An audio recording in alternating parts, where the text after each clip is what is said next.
Good day, Dragon Slayers. I'm once again joined by my wise, knowledgeable biblical scholar and cousin, Michael Dallen. For those of you that are new to the podcast, it's actually brought to you by people who have authored books. In my left hand is Dragon Slaying, a book about self transformation, and my right hand is Michael's book, The Rainbow Covenants, which speak to the covenants between God and man that occurred after the flood, Noah's flood. If any of you out there wishes to sponsor us, you can contact me in care of Dr. Tom, period, author at gmail.com. We would welcome sponsors because we like to carry the message beyond our current audience. And I do appreciate the loyalty of our current audience. If you have any suggestions, you can write us. Any questions, we'll consider that at our subsequent podcast. And these are interesting times. I just checked this morning, and the nuclear clock now is 89 seconds before doomsday. And I'm wondering, Michael, have we shortened the duration of our annihilation coincident to the attacks on Iran? I only read prophets and try to figure out what they're trying to tell us. And I'm not actually a prophet personally. Um, I hope this helps. Like I think all reasonable people do. But Iran might have extra fissile material somewhere else, and they're real mad now. It's like kicking up a hive of wasps. So we hope this is going to work out. I think this it's a peculiar thing, but it shows that Trump is President Trump is prepared to use American power, and I know he regards this as a one-off, that this will settle the question. I doubt it. Well, I doubt that it is, but I know he regards it as such, that this will settle things and the Iranians will now knock off getting a bomb. But the thing is, we've gone and proved to the world that if you don't have a bomb, the United States is quite likely to attack you. So it makes a lot of sense for people in the world who are antagonistic to us to get a bomb. If Saddam Hussein had a bomb, we wouldn't have invaded him and deposed him. If Muammar Gaddafi had the bomb, we wouldn't have deposed him and tried for regime change. So I think the Iranians are very interested in having a bomb, so we don't continue to attack them. So what you're saying, Michael, is you don't think the Iranians were intimidated by the military parade then? Well, nobody was intimidated by the military parade. The army, that was amazing. The army just phoned it in. They didn't rehearse. Whoever heard of a serious military parade without rehearsals? I saw that the Russians and the Chinese were putting these films together, and they contrasting with their horrible goose-stepping forces. The forces of North Korea. They may not be the best fighters, but boy, can they goose-step. And these they present. These are militaries that are designed to keep down their own civilian populations. Unlike ours, thank God. But they goose step and they could really do this. And we have a bunch of guys who aren't even marching in cadence. Well, I would had say a good this. job and I left. Da, da, da, da, They didn't. They were just strolling. It was like a bunch of guys going to check out the strip joints in Bangkok. In fatigues, camo. So I would say that one of the reasons we can't access the Donald's college transcripts is I'm sure he got a marginal grade in history, because what he did in that march is he failed to be informed by Michael Dukakis's ill-fated photo op when he was in a tank. But it doesn't matter, Doc. I've talked to a lot of people, and I mean friends. These are well educated, very. I think they're very bright people. And you talk to them about Trump, and they deflect. They'll go, well, what about Biden or what about Harris? You can never get down to brass tacks in these matters. Um, and they deny, they deflect. They, I, you can't have a frank discussion. There's no, we talk past each other. And I don't think it's our side or me that's being so strange, but he can do no wrong. They won't admit that, like him. There's no admission of mistake.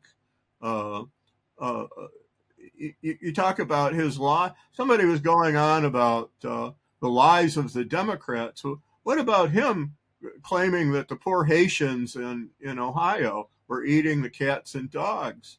I brought that up with somebody, and I was saying it was hurtful. You had people who were sure that these poor innocent people were eating their pets, and um, they wouldn't confront that. They wouldn't admit that this was baloney and hurtful. And I don't know what's happened to my friends. They're very strange about this. We have a pro-Iran, pro-Gaza, pro-Palestinian demonstration happening in a mile away from me right now in Ferndale, Michigan, a suburb just north of Detroit. And you have all these people out there. And I had a friend Very who, appropriately, it's right next to the zoo. another mile, you know, a mile is a long way. Um, but and my friends will, because I don't love Trump, they accuse me of wanting to, be there carrying the Iranian or the Palestinian flags, the flag of Hamas, and they're it's very hard to have a dialogue with people who will talk past you like this. I don't know what's happened to him. Well, I'll tell you what happened. It happened when you were about 13 years old or younger, and that is, I think the assassination of Kennedy changed dramatically the direction of American politics. I was 9. Yeah. And you were 9. Okay, that's right. Uh, Even before your bar mitzvah. Because if you recall, in terms of history, Kennedy was able to be forthright when he failed in his initial invasion of Cuba. I messed up. Uh, and we don't have that level of transparency in the presidency any longer on either side. So there's a huge vacuum. It's hard for me to ally with the demonstrators in LA waving Palestinian and Mexican flags. And conversely, the Donald is comporting himself like an adolescent, narcissistic, self-absorbed. It's about him, and it's a bit frightening for those of us that would like to see a mature American policy. Well, it's terrifying. I just saw they're closing down the Voice of America, which has been a really important voice for America since Kennedy's time. They're firing almost 700 dedicated public service journalists because what's her name? Not Ricky, whatever, Lake, the Donald's agent, is claiming that it's a bloated agency. The world listens to and watches the Voice of America, and it's been the Voice of America, and they're shutting that down, along with the science, along with the vaccine programs, along with the food programs that keep tens of thousands of people alive who are now in danger or have been starving.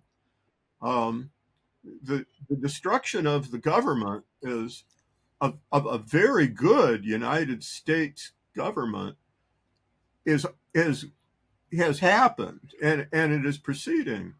And I mean, this reminds me of the Nazi Revolution, they called it in the 1930s. It's just nihilistic and unbelievably destructive. And you talk to these people, my friends, who will tell you, they'll quote Reagan's line that government is the problem. That the most frightening words in the English language are, I'm from the government and I'm here to help. So they are literally demolishing FEMA. They're abolishing the Federal Emergency Management Agency, which, what, and wait, I mean, the short sightedness is depthless. But your friends will go, well, government is the problem, and it isn't. Sometimes the government is the solution. Well, let me offer an observation again about organizing myths. I can appreciate Reagan's quote, and it may have been successful in helping him become president, but he did not demolish the infrastructure. No. He sustained it. Yes. And the difference is, it was just a cynical political slogan. Well, fortunately, it was cynical because Reagan knew better. Well, my main subject is the seven Noachide laws, the universal laws that apply to everybody, that go back to the flood, literally, and that teach us. I was saying, parenthetically, in Texas, Governor Abbott has decreed that the Ten Commandments of the people of Israel, of the Torah, are to be posted in every classroom, which is, you shall have no other gods before me, is now going to be in the Texas classrooms. Well, the Seven Commandments are actually non-denominational. They don't force a religion on you, while the Ten Commandments are Judaism. If you know, you shall keep the seventh day Sabbath, which Christians don't even do, but one of the seven laws, and it's a key law, is dinim, laws. You shall maintain, you shall establish, maintain, defend, protect, and perfect laws and courts and the rule of law. It is the government commandment. It is the commandment against anarchy. Because human science, human societies, we were talking about Margaret Mead last week, and the chief challenge of every human society is to find a role for the men. Well, the chief obligation of every human society is to protect against anarchy, the oppression of people of the weak by the strong, of the ordinary people by the stronger people, by robbers, by foreign leaders, by enemies. You've got to have. That's why you have to have an army. That's why you have to have taxes to support the government, or some way to fund the government. Government is vital to human flourishing, to civilization of every form, and they're anti-government. This is against the whole scheme of ordered liberty and everything that we all should believe in. That people should be, should act like. The whole point of the seven laws is to get people, to try to make people act as much as possible as though we actually believe that we are all made in the image of God. That Well, what you're talking about is the anchor of a civilized society. Michael, so what we're talking about is the covenant, the Rainbow Covenant, permeated not just one religion, but was extended through multiple civilized societies, correct? well, Judaism has the tradition, but every society, in order to be a civilized society, must keep the laws, and so you find cognates, or at least parallels, to the seven laws that we know about in every civilization. Where you don't have the seven laws, you don't have civilization, or you have a deficiency. Yeah, You know, barbarism. you have, yeah, so, cannibalism. I mean, Right. just anarchy, cannibalism. You've got to have the seven laws. Uh, if you don't, people will tear each other alive. And my understanding is that human sacrifice is discouraged. Yeah, yeah, yeah. That's one of. Well, actually, those are two of the laws. They sound very religious. They sound very sectarian. There's a law against of weird worship. It's called, avodah zorah, a very, very strange worship, such as, for instance, human sacrifice. And there's another law against blasphemy, or defamation of the very idea of deity, the idea that the, the powers that be, the creator of the universe, or any sub agents of him, if there are any, uh, would want human beings sacrificed for their honor, is an insult to the very concept of deity. So they're two laws. The two laws work together, against um, weird worship.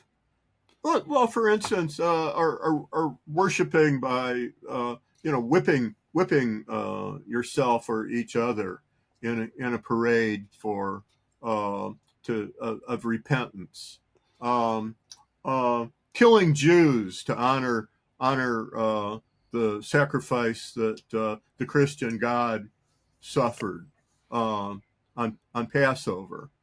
I mean, everybody ought to know that no God worth worshiping would ever countenance such dastardly such savagery.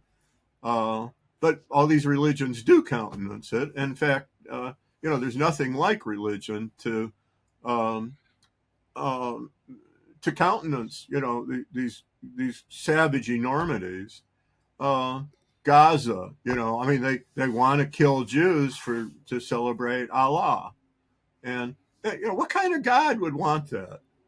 Uh, there's a lot of that in many religions, and the Japanese attack on Pearl Harbor. Geez, I mean, that was in honor of the heaven descended emperor, and ultimately the sun god, and to prove to the world that the Japanese were the world's master race.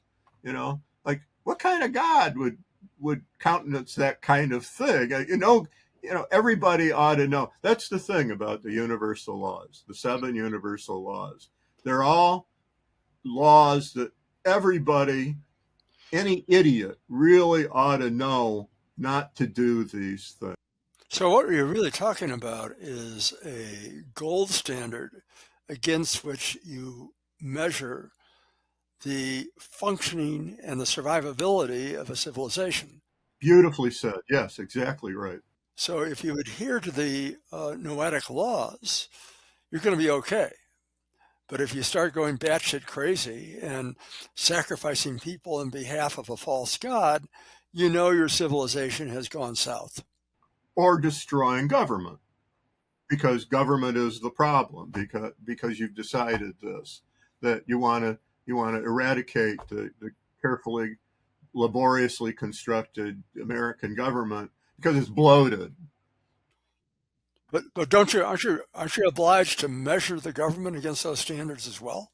Absolutely, yeah, yeah, and a government that doesn't uh, stand for these things or that works against them is an oppressive government, which we certainly had them in the last century. I mean, look at communism, look at Nazism, um, and I mean, our government countenanced most oppressive slavery uh, in you know in American history. Um, uh, I mean, it's something to struggle for in every generation, trying to get more civilized and keep what civilization we have intact. Well, the fundamental anchor of slavery was the dehumanization of the slaves. They were treated as if they were animals and they were not people. And as a consequence, we went south as long as we countenanced slavery. However, there were elements within the U.S. and within Great Britain that said, no, this will not pass. We're not going to continue to endure this. And I think one of the problems I have with the 1619 project is that's not the only perspective on American history. We need to take the perspective on American history that a fair percentage of Americans were believers in what you would consider the Noetic seven principles, and they were the forces of abolition, and they were the forces of eliminating slavery. And ultimately, that prevailed. Well, So it continues I to was prevail. talking to a friend who's an atheist, and I was saying that if you look at the history of the Jews among mankind, you can't you cannot. I mean, you really have to get into it, but it's there, and there is through the Jews there is proof of deity that the Creator is the God of Abraham is alive and well, that He's a living God and currently active uh, through the history of the Jews, and that the world needed Jews and to promote the and advocate for the principles of the Torah. So, in the eradication of slavery, there was, for instance, no one book more powerful than the novel by a pastor's daughter, Henry Ward Beecher, Harriet Beecher Stowe's Uncle Tom's Cabin. And you go through that book, and it's hilarious because there's no arguments from Christian scripture in it whatsoever. Zero arguments from Christian scripture, but it is all new. It's all what they called the Old Testament. All the arguments come from the Jewish prophets, the Hebrew prophets, not Paul and the Christian Holy Family or the apostles, but the from the Old Testament. And for instance, it's the same with our rebellion. Getting a little off the subject, but the American Revolution with Tom Paine writing Common Sense and these other rabble-rousing books. The British were dying to hang Paine and burn all his books, but they were terrific, and they changed the mood of the country towards let's get rid of this king, let's get rid of revolution, and it's all this Old Testament stuff. It's he comes up with the arguments from Samuel against you want to talk about the divine right of kings, do you? Let's talk about kings and how lousy they are, you know. Um, but Harriet Beecher Stowe's argument to understand that all men are made in the image of God, that we are all, whether we're black, whether we're white, whatever color we come in, that we are all made in the image, that we all are entitled to life, liberty, and the pursuit of happiness in ourselves, which is very, very contrary to a lot of MAGA now. And it was certainly contrary to the ethos of the Southern Confederacy that denied the actual humanity of of their slaves. Well, it's of interest that the inspiring song of the African Americans at the time of slavery was taken from the Jews' liberation from Egypt. Let my Go down people go. Moses. Yeah, Absolutely. Well, the story of Moses is always spiking revolutions. I mean, that's one of the reasons that the tyrants hate the Jews, because I mean, the whole point of Judaism is that you take these lowly slaves, and then the next thing you're losing your firstborn and your cattle and your crops to the God of freedom. yeah. And Be vigilant about that kid that is found in the bulrushes. yeah, right up, yeah, yeah. Watch it. Yeah, well, unfortunately, you've got the Stalins and you've got the Hitlers whose first instinct is to kill that kid, just and thousands more, as a protective. Um, But but that's another interesting point. Uh, if the revolutionaries or the inspiring leaders have a message that is compelling, you can't kill it. right, right. Well, I was arguing with somebody in Israel. He's a hell of a guy, and he has an estranged son who was the director of that Beersheba hospital that was destroyed. An Iranian ballistic missile smashed into it, and he hasn't seen this young man in years. Um, and and he was talking about laying off Hamas. That Hamas in Gaza is a spent force. It's just 20,000, mostly kids with rifles. But the kids with rifles all have the idea that this land is ours, and our mission on earth, given by Allah, is to annihilate Israel and to kill you and me and all Jews everywhere. Kill the Jews wherever they are. It's a very Hitlerian, the Jews are the enemies of civilization kind of message. Um, there's support for that in the Quran, unfortunately, or according to God's will. But that they turn Allah, who is supposedly the God of Israel, into this God who no one with any brains ought to be following this God. Let us get in trouble with the world's Muslims, but we talked about progressive revelation, and as you go further into the Quran, you get these thunderous messages against the Jews, um, and it's and so you get people doing horrible things, and um, Do you understand why that was? Why the Quran morphed into, at the beginning, an encompassing faith versus one that destroys people? What happened?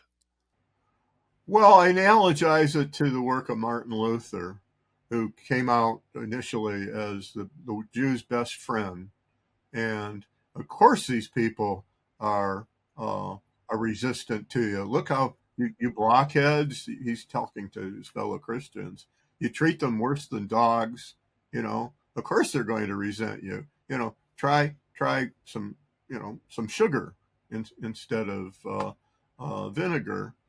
And then when the Jews didn't come along, he people get upset because you're not following me. Um, we hear these Muslim calls. I mean, all the time now that they want to do Khaybar, Khaybar, Khaybar, Ya Yahud. Reminding us of Muhammad exterminating these Jewish towns and putting the Jews down. Um, and that it's just something. uh, I don't know. I was in Oman and I had this distinguished guide with me.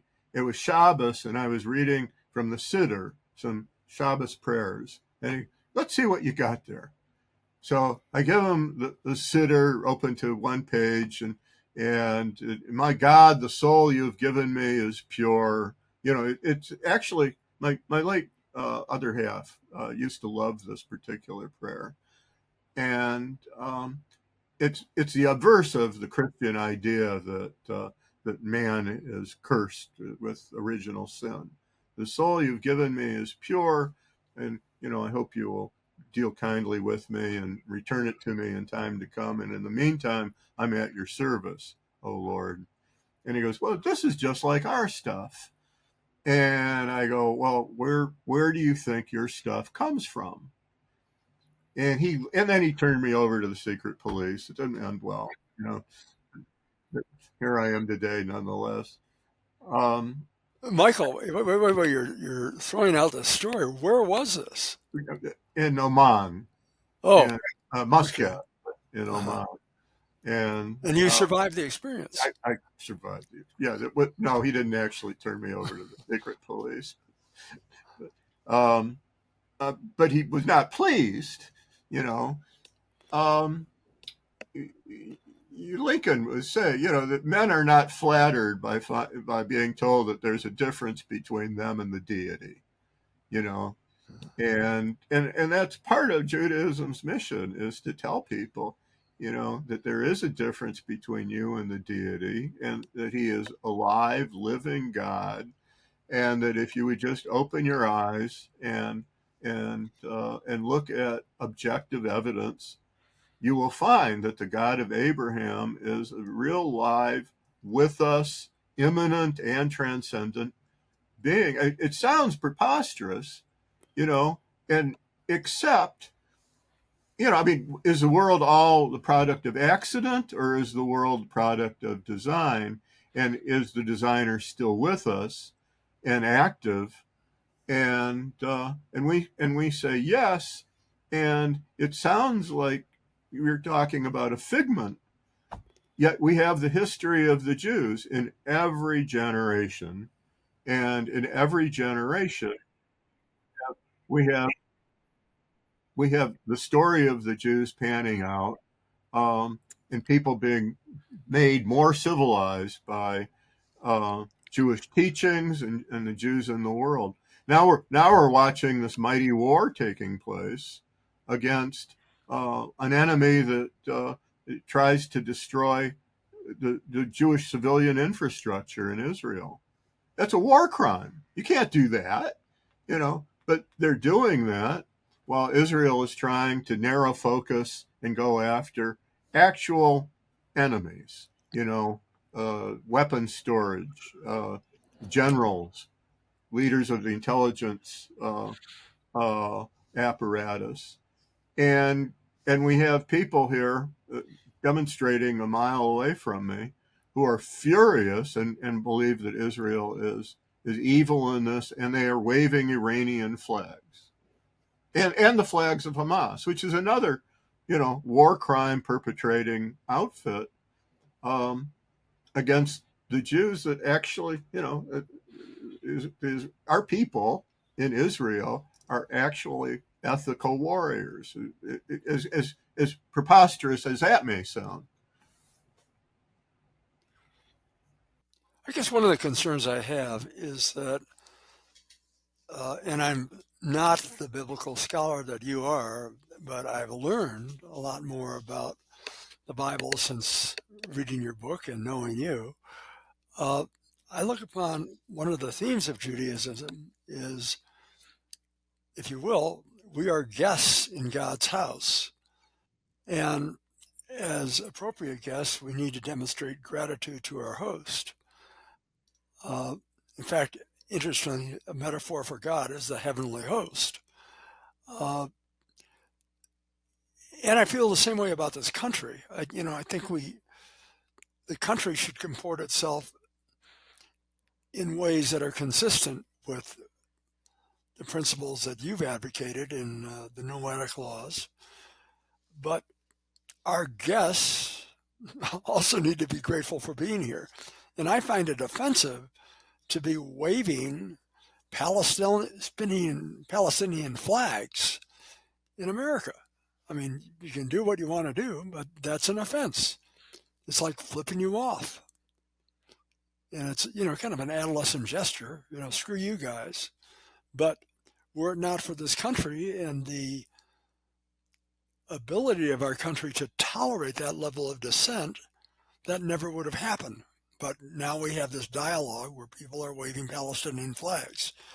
What I don't countenance is how does that protest go to the point that it's okay to burn buildings and to attempt to kill cops and to put blood in the streets. That extends it too far. Well, it reminds me of the law, the anti-blasphemy law, and there's, you know, that that's a blasphemy. I mean, those things to wave the swastika that's a blasphemy. That's just contrary to everything. But we have the First Amendment in this country, and we have great freedom to blaspheme. And and there's limits. Speaking as a lawyer, there's limits of fighting words.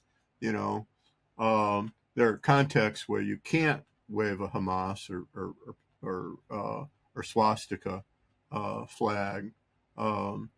If you do, you're inviting trouble, and everybody knows it. But we do have the First Amendment here. Nonetheless, that kind of stuff is very hard to take, and it also shows you not just that folks are tone deaf, but that they're not grateful, and that's disgusting. Well, I always felt it a bit ironic that about 20 years ago, there was a Nazi demonstration, I believe, in Skokie. Okay, yeah. And the people defending the right of the Nazis to demonstrate Right. were the ACLU, which were Jews. Right. I thought that's another batshit crazy irony in our politics. Well, that's the Jews, though. That's how this system works, and we have all kinds of Jews and working for and against each other. I have the understanding that it was Jews who gave the Arab League the idea of Palestinianism and Palestinian rights as a rallying call to annihilate Israel, because they weren't nuts about the idea of Israel. They thought that Israel should not go. The Jews should not go back to the land of Israel. That we should, spread over the nations, and that this was taking us in an irreligious, ungodly direction. Well, after Hitler, what is the rational, compassionate response? They had no home, and it was demonstrated quite clearly by Roosevelt, who turned away the ships with the children. There is no homeland. Allow me to just interject, because I'm an FDR Democrat, and I'm serious about it, and I didn't just. It wasn't just because that's how my mom raised me. Well, no, I was raised by the same kind of parents. I got it. My mother, when I was a kid, as an aside, when I was 5 years old, 2 people died in my life. My maternal grandfather, I should say, and FDR. Oh yeah. And in my memory, and I cannot distinguish between the grief that my mother felt with FDR's death compared with her own father's death. He'd been president for 12 years. He was the only leader they knew.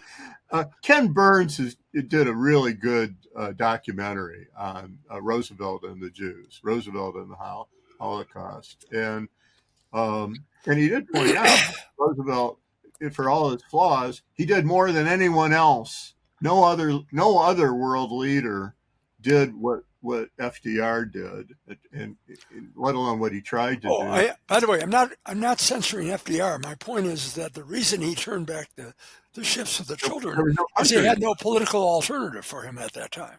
There's no country to go to. You wouldn't think that people would be on the Jews particularly would be on the side of eradicating the nation state of Israel, the modern state of Israel. But that's that's the Jews. We're all over the map, but the very passionate people, um, and a catalytic people on Earth. And you see this kind of thing all the time, and that's what uh, the people of Israel do. But if you look at what they do, you'll see again and again that the world needs this force in history to keep it moving along, to keep it on a track. I'm convinced that without Israel, without the people of Israel in the world, life on Earth would be worse than a North Korean concentration camp. No, I would totally agree. And I think one of the things that people don't quite get is that, and I haven't asked you about this, Michael, but if Israel were destroyed, uh, I would feel incredibly vulnerable. I see the idea of Israel as a sanctuary for Jews everywhere in this world, that the idea is preserved, that there is going to be a homeland for the Jews. Without this, we have no anchor. But also, I was reading Ben Gurion over Shabbos, and he was going on about the ideal is to create an exemplary society in the land of Israel that the world can look to. I mean, right now it's in such bad odor, it seems almost ironic.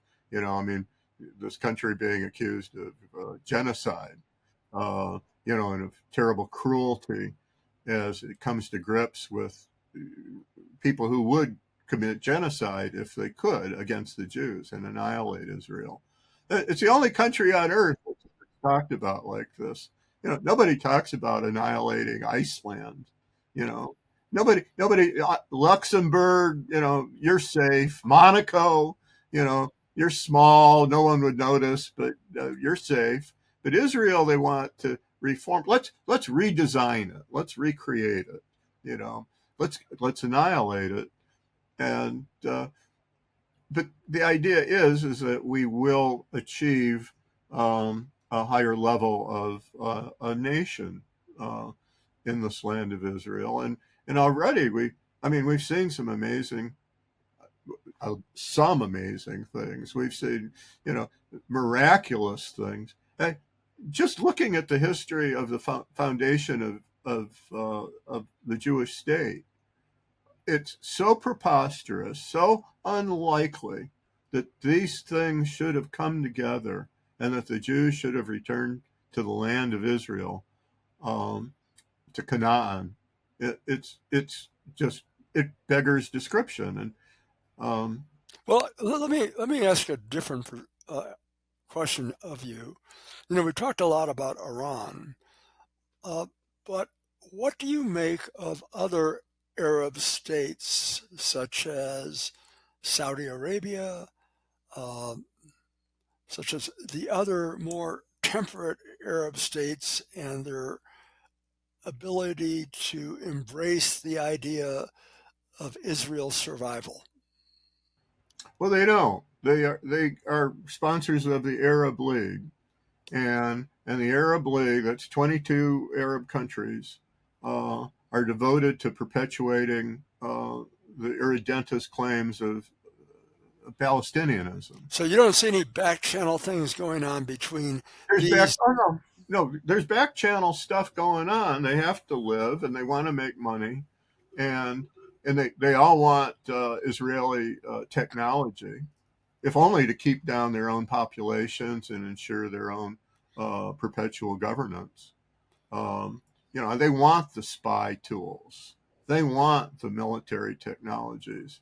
So they'll do deals. They're short-term deals, but their people overall uh, are still the one big cause that they have that they feel is kind of a wholly selfless cause is that of Palestinianism. And Palestinianism doesn't have anything to do with making life better for the so-called Palestinians, but of building them up in situ, in place, never allowing them to leave the area, never allowing them to settle in their own vast, undeveloped, howling wilderness countries, um, and settle, but keeping But them that's a there. key point. That's a key point that the these other allegedly sympathetic Arabic states will not permit immigration of Palestinians to their land, Egypt and No, others. no. And it's said that's so they can protect themselves, but it goes beyond that. It's part of their agenda, which is let us wipe Israel off the map. Let us foster geometric rates of live birth, reproduction. Let us foster the world's highest birth rate among these people. The Arabs, the so-called Palestinians, there was never this nationality until after 1967. There weren't any Palestinians. They were Syrians. They were in 64, I think, when I was saying there were some Jewish advisors to um, Fakhuri and these other Arab Christians and Arab Muslims who decided that who followed in the footsteps of the never to be adequately damned Mufti of Jerusalem, the Nazi supporter, the Nazi collaborator, who believed in Henry Ford's garbage that the protocols of the elders of Zion, and that the Jews are an organized force to enslave all mankind.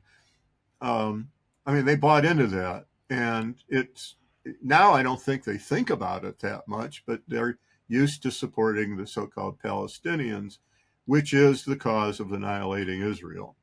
You know, if it were Palestinian welfare, I would contribute, but it isn't. It doesn't have anything to. They have decided, they have given these folks their destiny, lousiest destiny in history. You go and destroy the eternal people.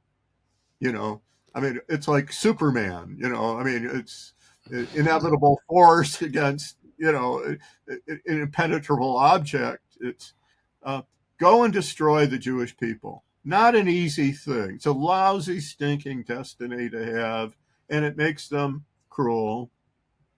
And allow me to point out that these folks who do support it, and that's the Arab League, and now you've got an awful lot of the Muslim world in general. The Iranians are not Arabs, nor are the Pakistanis or the Malaysians. They're virulently anti-Israel.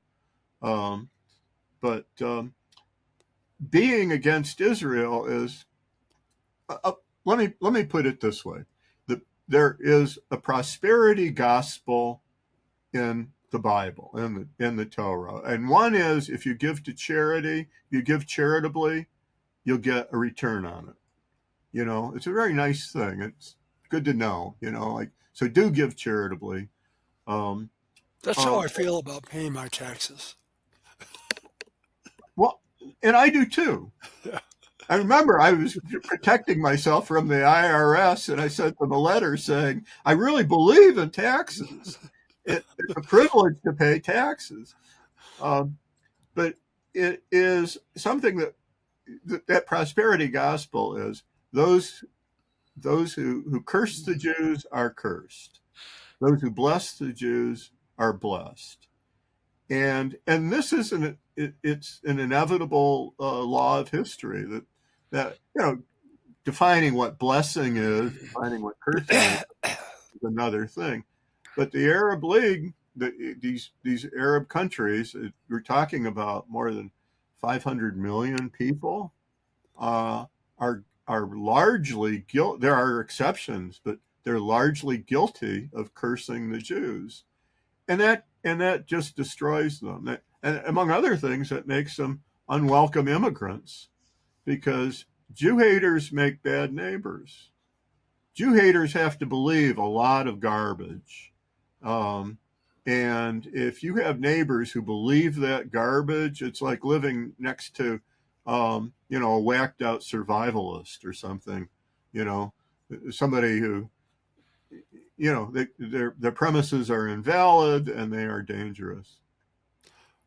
Well, uh, let's go full circle and ask you the first question. Can you find a decent Jewish delicatessen in Dearborn? No, no, you can't find any Jewish delicatessen. No, but the folks in Dearborn will come to Oak Park and Southfield, and they do okay. Yeah. Okay. Uh, does the Old Testament offer us any hope for the future in terms of prophecy? Well, that's the thing. I mean, the Judaism is unlike all these other religions. Other religions talk about getting the individual up to heaven, and Judaism is really the only major one, anyway, the only one I know of that talks about getting heaven down to earth. The idea of the Torah is make heaven earthly, bring it down, do these laws, follow, you know, follow the God of Israel, follow the God of Abraham, um, make him your friend, and you will be a blessing to the earth. You will be a blessing to humanity. Judaism is so unique in so many ways. I mean, it's the only religion where, they I've been reading this stuff and they're saying people need to have a God that they can imagine. If they can't imagine the God, there might as well not be a God. Judaism is the only religion that begins with a God who can't possibly be imagined. You can't. He's real. He's alive. He's the living God. We're to react to this person, this being, but he is an individual living personality. But you can't imagine him, and And yet you can communicate with him. you can communicate with him. Yeah, but you can't see him. You cannot see. You can think about him, but you cannot. He is unimaginable, and no other religion is like that. I even Islam makes their religion over in the image of the Muslims. They turn Allah into Allah, who's supposedly Hashem, the God of Israel, and they turn him into a Jew hater. You know, so they make So let me briefly inquire of you. You have for what, a good 20 years lived the life of a devoted Jew? more. More than 20 years. Yeah, Have you seen at a personal level a reward for your diligent observation? constantly, just constantly. Yeah. Um, uh, there's a prayer I say for my name. Who is the man who yireh, fears or respects or has awe of Hashem, and Hashem will show him the way he should go. Um, it's something to say to remind you of your name when you're dead. You will Mhm. remember. It starts. It's based on my name Mayer. It starts with a me, an M, and ends with an R. And um, you say it in morning prayers, um, and I feel that if you are conscious and and respect Him, because He can change your life around in a minute, in a second. Um, he will show you. He will send you signals, um, and which hopefully I'm sensitive enough and open enough to learn from. That's not a given. I mean, it's easy as you get older. I think it's easier to get obtuse and stubborn in your ways, but Um, yeah, I've seen it again and again. It's intangible stuff mostly, but um, um, yeah, I mean, I feel that we all, and I'm not just talking about the Jews, of course, but all all of us made in the image um, have the potential of being literal friends of God, no less than Abraham. I agree with you. I find at a personal level, I'm far more comfortable asking myself, what's the righteous path? What's the righteous decision? Right. And what conforms to the The Noahic good, fault laws. Yeah. And the when I good, the make, holy, the right. yeah, when I make those kinds of decisions, whether or not the immediate results will be positive, ultimately, long term, I'm confident I'm on the right path. As you climb that mountain, it's not always easy, but if you take the right path, it empowers you in a way that if you don't, there's a lot of self doubt. We can all turn that way. But when you have enough people like that, you can bring heaven down to earth. I mean, you can make the world an earthly garden, and that's the plan. It's very, but it's only Judaism that teaches that of all the damn things. I mean, isn't it preposterous that all these other religions, they all talk about individual pie in the sky. You want to get to heaven, you know, and it's just this one religion with the unimaginable deity that which happens to be ours. I mean, fortunately, we were born into it, so we didn't have to knock ourselves out.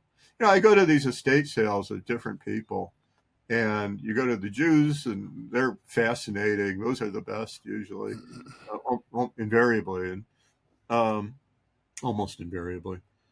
And but you go to these other people from other American, sub ethnic groups and nations, and you see, and they're screwing around trying to find the way, the truth, the light. And they'll have some Jewish books, you know, and some Buddhist books and Hinduism, and they're looking, they're a lot of people they're seeking, um, mostly they stick with their own stuff, but you see there's some slop over, so because they want a better answer, and um, and it but my thing has been, I was shocked to find that Judaism, after looking around, that that Judaism had these answers. There was a Woody Allen movie where he gets the false news that he's going to have brain cancer. He has brain cancer. He thinks he's going to die, so he's looking for religious meaning. And his folks are asking him, "You're Jewish. Why can't you be Jewish?" No, no, no. I've been there. I've done that. I've got to find something new. So he tries Catholicism. So he goes out and he gets these horrible bleeding heart, the Sacred Heart, garish saints cards, and he goes shopping for groceries, with a jar of mayonnaise and a bottle of milk, and I'm gonna be a goy, and so we look around, but I was shocked when I found these 7 laws, because I didn't know about them, and we haven't done a good job of explicating them at all, and I found that this is the answer. This is the way, the truth, the light for all mankind. That everybody ought to come to these 7 laws. So, So um, it's so been there. it's been there. It's Yeah. been there. It's been there all along. And Okay. Well, so Michael, this has been delightful as usual. I look forward to our further dialogues. Do you have anything you want to say in closing? No, no, I wrapped it up. But You wrapped it up. I really enjoyed this too, and hearing your inner thoughts. Uh, uh, I'm I'm thrilled. But it's very deep and very good. Okay. Well, I'm looking forward to more contact and uh, maybe not next year in Jerusalem, but maybe next year in Detroit. I mean, it'd be great. We'll take you Yeah. back to the Fisher Building. Okay. Be Okay. well, cousin. Be well. And until next time, Dragon Slayers, be healthy yourself.